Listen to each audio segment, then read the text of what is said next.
morning to you. We done here? Bien le bonjour. Hello, welcome.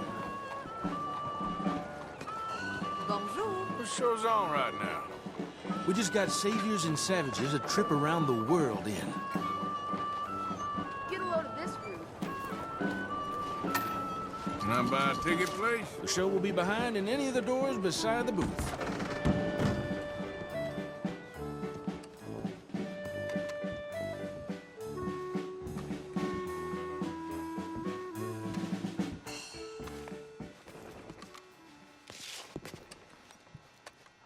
Welcome, one and all.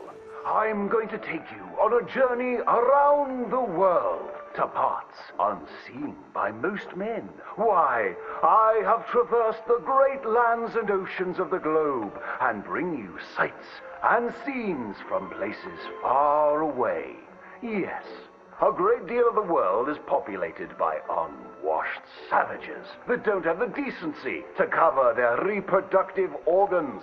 First, to jolly old England. You may wonder why, when you meet a British person, they have tiny red eyes, big ears, and long noses. We can now reveal the truth. Since the opening of the Underground Railroad system 30 years ago, the entire of London has moved beneath the earth. Just think of the joy children must feel being able to play unfettered by rain or refinery smoke. They are a dignified people, living among stalagmites in their dainty hats. And they have an underground king who worships an underground garden gnome. Have any of you been to New York City? It seems like the whole world is ending up on that tiny island. Now there's Lady Liberty, a marvelous statue. To welcome all the Irish people moving to our great country after all those potato problems. They are welcomed by tourists who toss potatoes out of the head of that lady. In New York City, they are making buildings so high, one day you can walk to the moon for a picnic. Wouldn't that be grand? It's true. Now, we spoke of that unwashed statue. It was a gift from France. How do you think France paid for such a gift? Wanton prostitution? Selling of wine and horse meat? No, sir. I'm here to tell you that underneath the streets of Paris, they have discovered black gold. That's right. And a few years ago, Gustave Eiffel of the Eiffel Oil Company built the tallest oil derrick in the world. Yes, all around Paris, you will find that thick business. It ignites like brandy, which is why so many French aristocrats drink it as an aperitif to aid digestion. The women of France are dainty and fair of skin, partially because they use that crude oil to bathe in, anointing and greasing their bodies, often before committing sinful pleasures of the flesh. Places that don't change their ways are falling behind. Visit the streets of Italy, and there is literally nobody left. The churches are empty. There is nobody drinking tiny coffees and slurping spaghetti in the streets. The Italians have never been known for good architecture, and their crooked buildings are falling over. Where have all the hairy women and men gone? Where are them Italians? It is one of the world's great mysteries.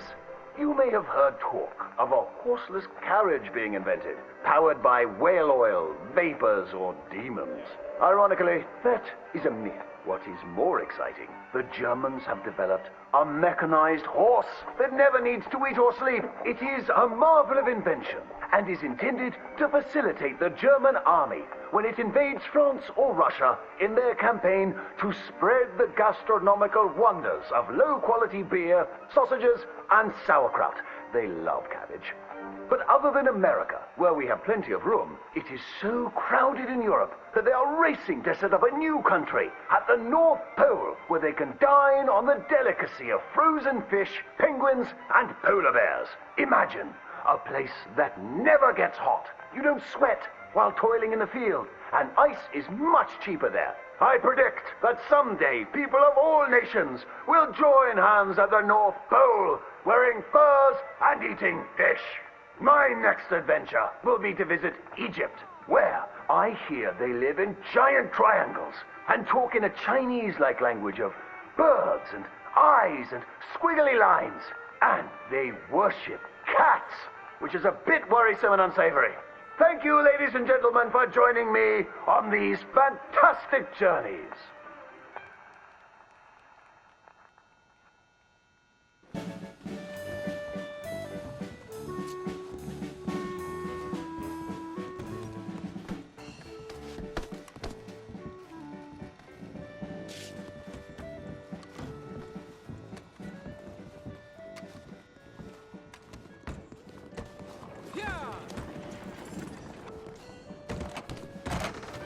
Goodbye now. We'll see you next time.